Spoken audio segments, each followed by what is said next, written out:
Hello, everybody, and thank you for tuning in to another episode of Be Create Inspire. And remember, this is where we explore consciousness and we talk to conscious leaders about business and experiences and transformation, not just for ourselves, but for our communities. So we're diving into retreats. You guys know it's one of my favorite things to talk about because they're containers, right, for transformation. So I'm very excited to welcome today Ragnhild and Katie. And I'm going to read mini bios really quickly, but you guys are going to get to know them through our conversation. So Ragnhild, she's the modern day Viking. I love this. I don't know why I've been so connected to Viking stuff. I was watching a show, but it was like so perfect. But she's a yoga nidra meditation teacher, like Nordic heritage, and she does retreats in Norway and in the US. And then Katie, who's an energy healer, an alchemist, Earth Bishop founder, teacher of esoteric wisdom, and she has an upcoming book release. So congratulations to both of you. And they've partnered in this beautiful experience called Time to Fly, which very much in alignment to what we do here because it's all about expansion and, right, flying high. So let's get into it. Welcome, ladies. Thank you, Ariane. So I want to know, how did you two meet? Because in the world of collaboration, we never know, right, why somebody's placed in our path. Absolutely. And it's okay, I'll answer, Katie. I actually did a retreat here in Miami with another healer, an astrologer, and he had spoken to me for a long time about this one person who had to absolutely attend our retreat, and it was Katie.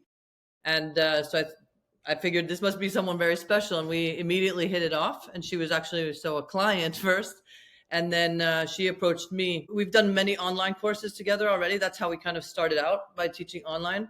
And not too long ago, she contacted me with this idea to do a retreat in a butterfly garden the very same day that I had written a newsletter about using butterflies as a metaphor for transformation. So we figured it was meant to be. And this is our first retreat together. So wait, the retreat in a butterfly garden? Katie, why don't you tell them about that place? Yeah, absolutely. Well, first of all, let me just back up for one moment because yes, please.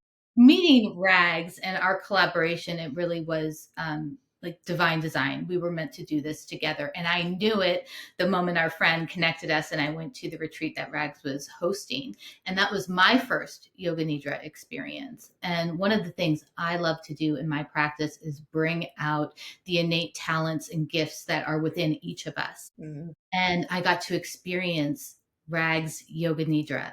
And I was floored. I was like, wow, this woman has embodied her mission and I want to partner with her. And I had this strong intuition that we were going to be doing this together and we were going to be doing these projects together because our skill sets complement each other very well. And we also have a very similar philosophy in that while we love spirituality and this esoteric wisdom, we're very much into grounding that into practicality and making sure that what we're teaching can be used in everyday life. So we just fit together so well, and so much so that we were both having visualizations of butterflies before the retreat. I did a podcast where I was talking about butterflies and caterpillars and how, caterpillars, they were showing on this one show I was watching, caterpillars, they were using AI to make caterpillars do all these cool things. But the message was, we're not here to be better caterpillars. We're here to be butterflies. And literally simultaneously, Rags did a newsletter, and her whole newsletter was a theme about butterflies. And so we hadn't connected yet about the retreat or put any of this together. And so when I saw her newsletter, I said, oh my gosh, we're in sync. It's time to do a retreat. And I knew right away the place we're going to do it is Callaway Gardens and Resorts, because they have this butterfly garden. And our whole theme is about going into this safe space, this chrysalis, so that you can transform, go through that alchemical process of becoming your true self. So Rags, you might want to add on to that, but that's kind of my perspective on how everything got put together.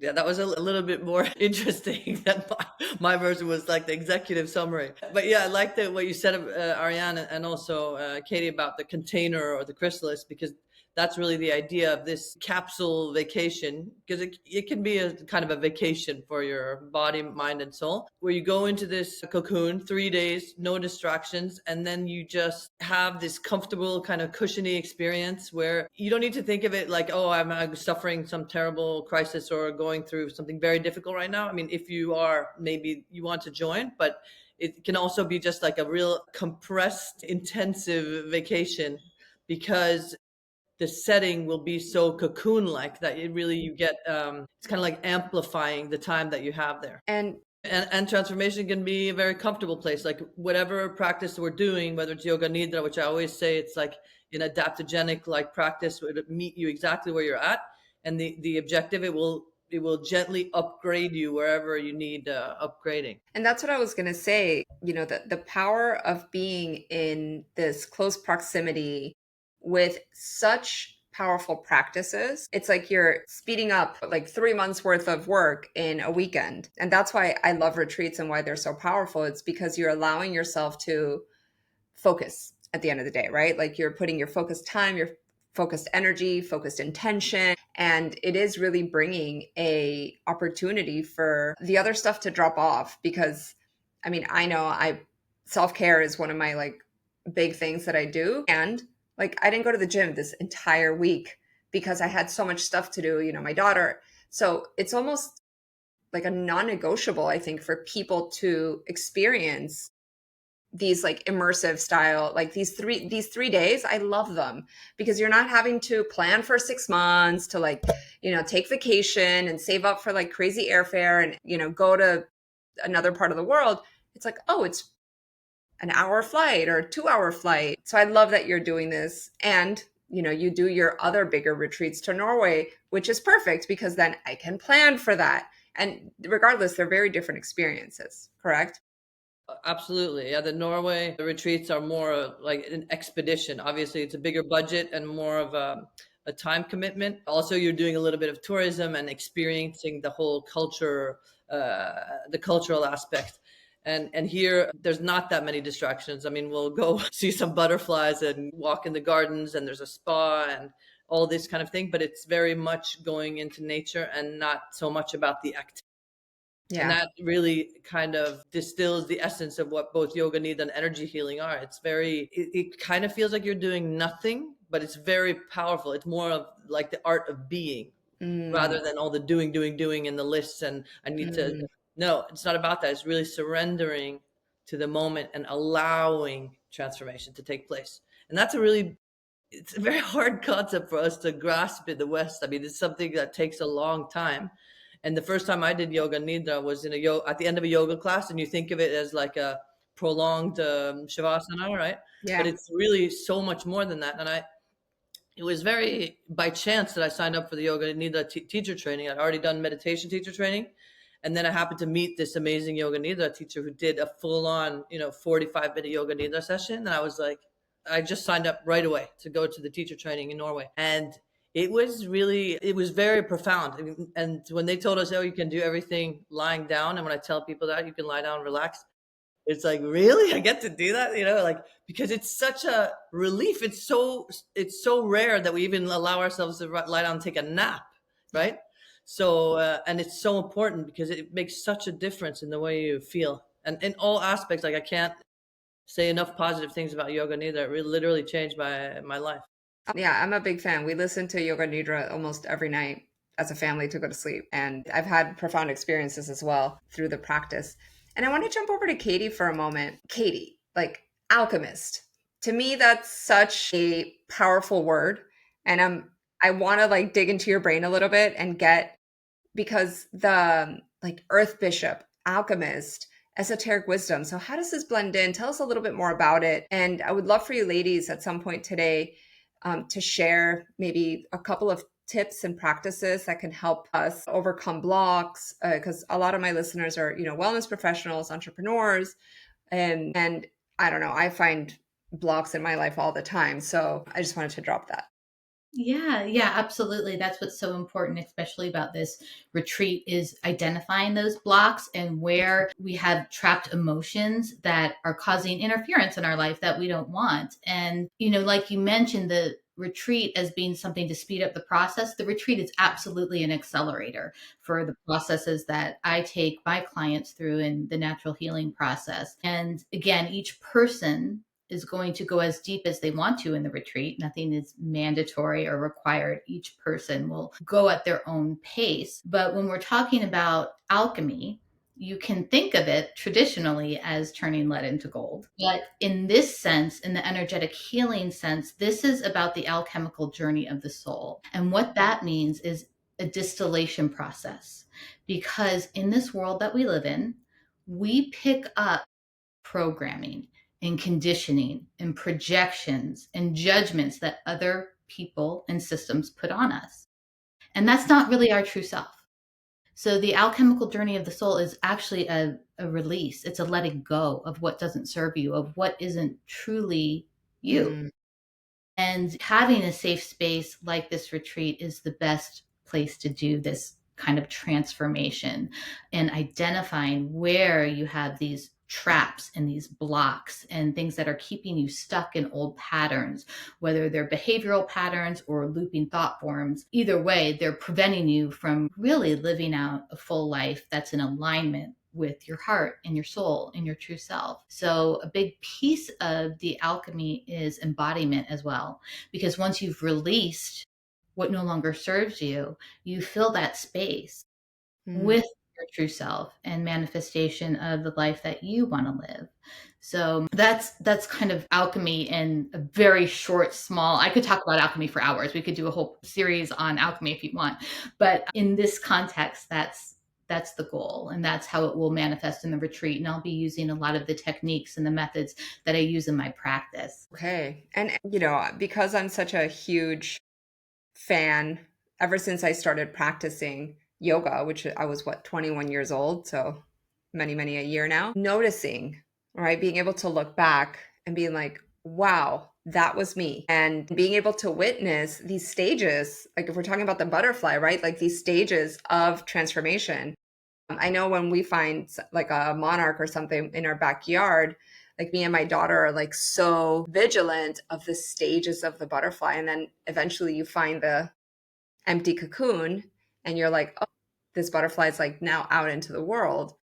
But it's so rare that we actually get the chance to do like a look back and say, oh my gosh, like who was I? But it's through these practices that you get to do that, because in our everyday life, I call it like the Groundhog Day. Like sometimes I talk to my friends who are also moms of littles, and I'm like, they're like, oh, how are you? I was like, oh, same old, same old. Like it's Groundhog Day, because you wake up, you take care of the kid, to school, then you go to work, whatever kind of work you do, and then you're back at it the next day. But it's like that to me is such a disservice to our souls, to our beings, because we're not allowing that new stage. Without doing this work, you're literally staying in Groundhog Day. And honestly, that sucks. Well, I think sometimes on the outside, things may look like Groundhog Day, but on the inside, everything has changed. And that's really what it's all about. It sounds like a cliche, right? Be the change and all that, but I'm still doing a lot of the same things that I was doing before, but it's from a place of like deep inner calm most of the time. And I had terrible problems of anxiety years ago. It's thanks to people like, unfortunately, I didn't know Katie then, but I've had the chance to do some healing sessions with her. Amazing. For other, issues that have been going on. And there's always levels, right? When you get through something, you get to a higher place, but then there's other things that kind of unfold that you need to address. But then it becomes more interesting, right? Because it's this process where you're going deeper and deeper into your psyche and your soul and discovering new things about yourself. And then you come at it from more of a place of acceptance. Like you're never done and you're never going to get it done. And that's okay, because we're learning so much about ourselves. And that's another thing with meditation and yoga Nidra, is that you learn to get to know yourself. And more importantly, I would say, is to accept all the parts of yourself, right? Also the parts that before maybe we tried to suppress with different, when we're younger, or we like reject. And everybody has things that that maybe they're not so happy with, or you're in denial, right? But accepting that and understanding that it's okay, and that we're all human, and that's why we came into not only necessarily to overcome everything, but to learn to love ourselves. And that's something that kind of happens, and suddenly we're the butterfly out of the cocoon. Yeah. And something that you had shared with me before jumping on is this imaginal cells. I want to make sure I'm pronouncing it correctly. Imaginal cells. Like, first of all, what is that? Because I've never heard of it. I've been in this world for a long time. So I was like, ooh, I want to know more about that. And like, how did this inspire the Time to Fly retreat? I'll say one word and then you can take over, Katie. But I had actually never heard of imaginal cells until I heard Pam Gregory, a very famous British astrologer, incredible astrologer, talk about it. And I can't remember what the context was, but I love all these kinds of concepts. And so I like dove into it. And what it is about imaginal cells is that caterpillars have these imaginal cells, right? It kind of reflects imagination of what can be, and in the imaginal cells there's the blueprint for the butterfly. So they are caterpillars, but they have the blueprint for the butterfly inside of them already. And when they go into the cocoon, right, it all mishmashes into this soupy mess and restructures itself using this blueprint, and then you come out on the other side. So the idea was kind of like, we will now focus on what are in our imaginal cells, right? Let's get to know that. And then we go into the cocoon and kind of allow this kind of restructuring to take place. Like, and you can't see it on the outside, just like a seed or a butterfly, you can't see what's going on, but inside there's a lot going. So, quick question before we go to Katie. Do we as humans have imaginal cells? I mean, I don't think we have the actual cell called an imaginal Okay. cell, because I think that's a physiological term, or biological term rather.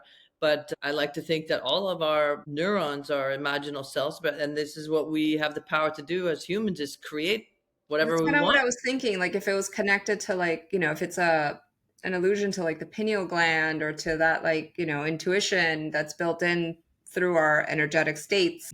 Well, the frontal cortex is made for creativity, right? And that's basically why we're here on this planet. At least, if you ask me, I think that's what separates us from the animal world, and that's what separates from AI, right?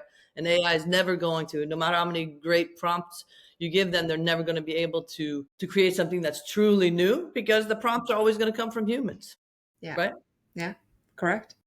So, Katie, tell us a little bit about this aspect, the inspiration to the Time to Fly through the blueprint. Yeah.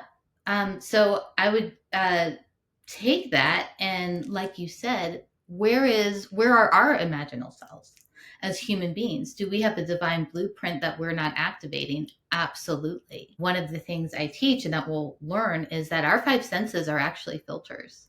We have more supernatural abilities than we're really tapping into, because we're stuck in Groundhog's Day.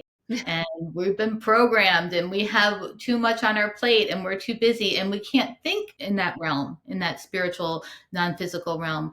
But in actuality, our thoughts create. So when we do energy healing and we're focusing our thoughts, emotions, and actions, we're activating supernatural abilities. We're using our senses, our five senses, as gateways. Now, you can only do this when you're in a setting where you feel safe, where you're grounded in your body, where you probably need some guidance. But we absolutely have a more divine blueprint that we're just not accessing.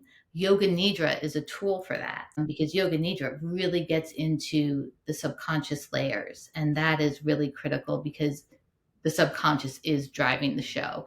And so bringing those up to the surface and trapped emotions, bringing those up and alchemizing them, healing them, that is how we activate this divine blueprint. And I want everyone to go home. As Rag said, you're going to go back home and you're still going to have your schedules and your routines, but you're going to see everything from a completely different perspective. Yeah. You're going to be recalibrated, and everything's going to look different and feel different. And you're going to have a deeper sense of self-love and self-respect and clarity and focus and direction on where you're going with this loop, why you're doing what you're doing. So that's the goal of the retreat when you come home. And a lot of these practices that we're going to be doing, you can continue doing them after the retreat as well. So it's almost like you're going to go home with a little toolkit, self-healing toolkit. And another word that you used, Rag, was the adaptogenic. Now, I don't know if everybody knows what adaptogens are, but it's basically you're, whether you're drinking something, like I used to do a lot of Ayurveda teaching and health coaching. And it's basically like you're taking a supplement, whether it's a mushroom, whether it's a drink, whether it's a berry, and it figures out what's missing in your body and it adapts to fill that void.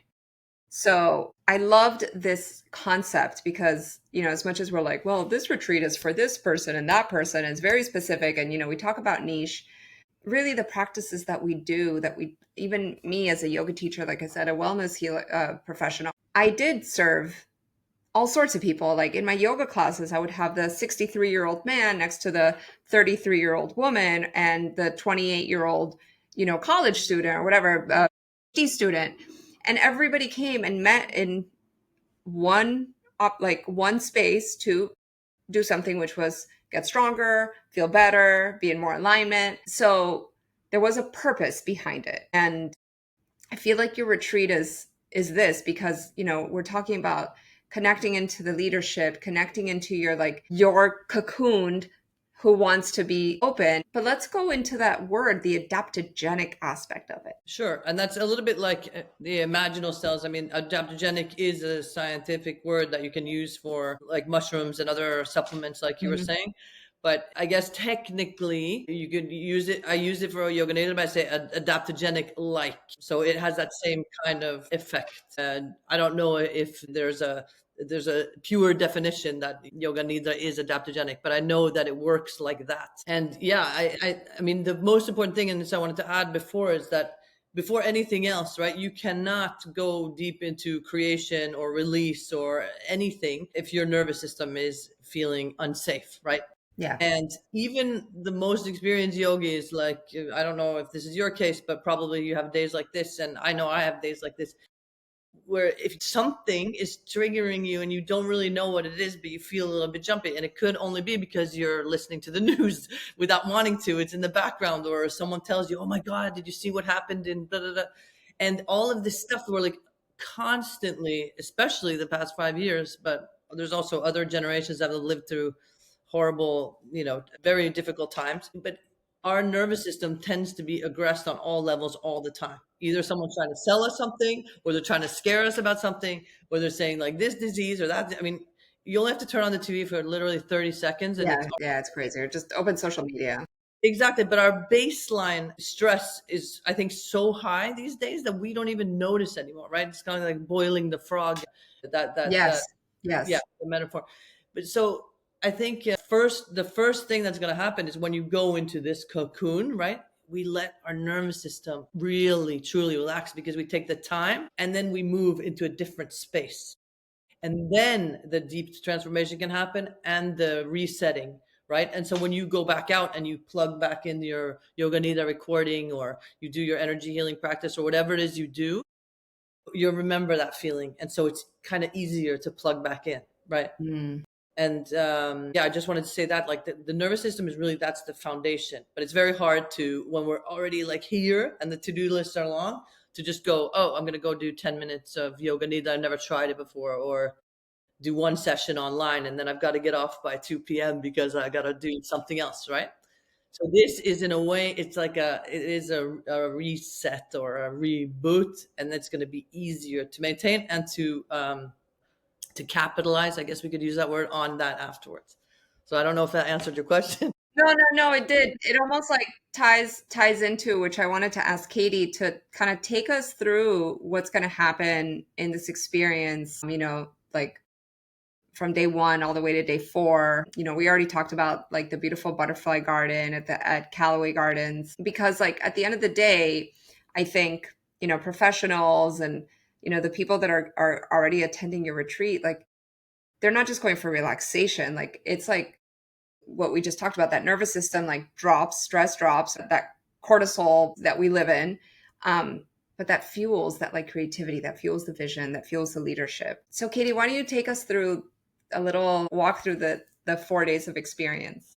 Yeah, absolutely. We're going to start with a welcoming session because we want to get to know each other, obviously. The nice thing about retreats is some of the bonding that can happen with like-minded people going through the transformational process together. That's can create a really strong bond. But as you were just talking about the central nervous system, healing can't happen unless the central nervous system is relaxed.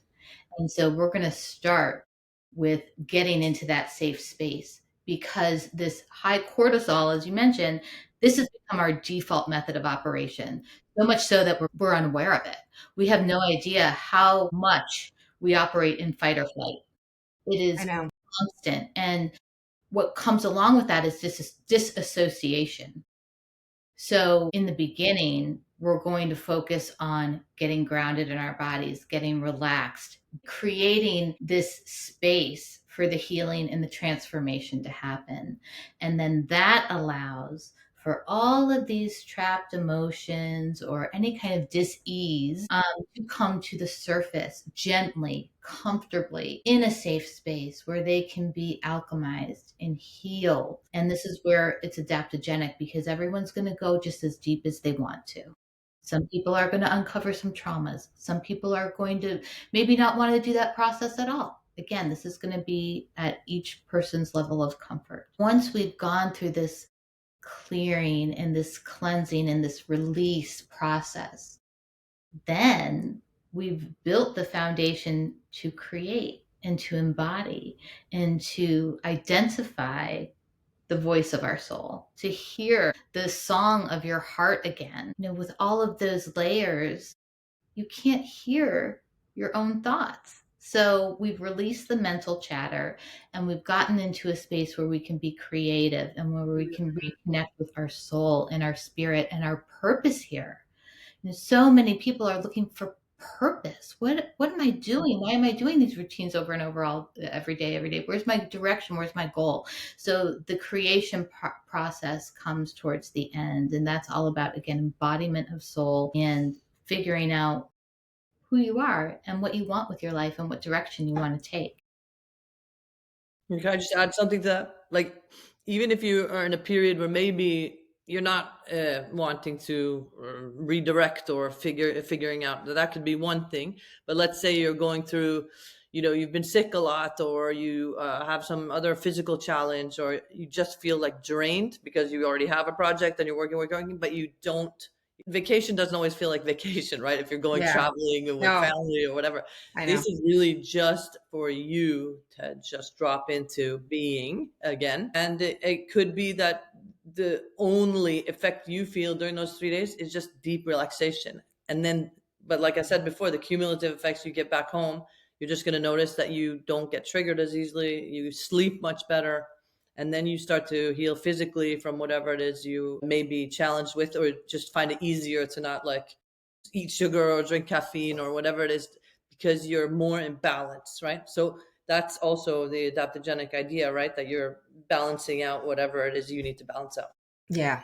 Yeah. And that's true. Like, I have the concept of like balance is bullshit. And I say that because there's times where we do have to be in a bit of a high cortisol to just move through things, but we don't want to stay there, right? We want to do and understanding how our different states are affecting what we're wanting to do at that moment. Because if you can't figure out how to relax, how are you going to re-energize your body? Like if you can't sleep at night, how do you expect to wake up with like clear mind, with like focus, with direction? If you don't know the difference of in a high state of productivity and hey, right now I'm in chill mode.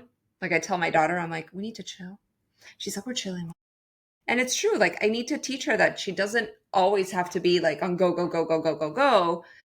Because like that doesn't serve anybody. That doesn't serve relationships. That doesn't serve our presence. So I love this that both of you are bringing this up. And especially for people that are high achievers, it's so hard to disconnect. Like it's so hard. Like, and I'm so guilty. Like sometimes I'm having a conversation with somebody and I'm thinking about 4 things that are like on my to-do list. And then I'm like, I slap myself like internally, but stop. Like those things can wait. They're not. And if we look at our like things to do, sometimes everything's in the urgent quadrant versus it being like important and like nice to have. Like the world's not going to burn down if I don't send that email right now.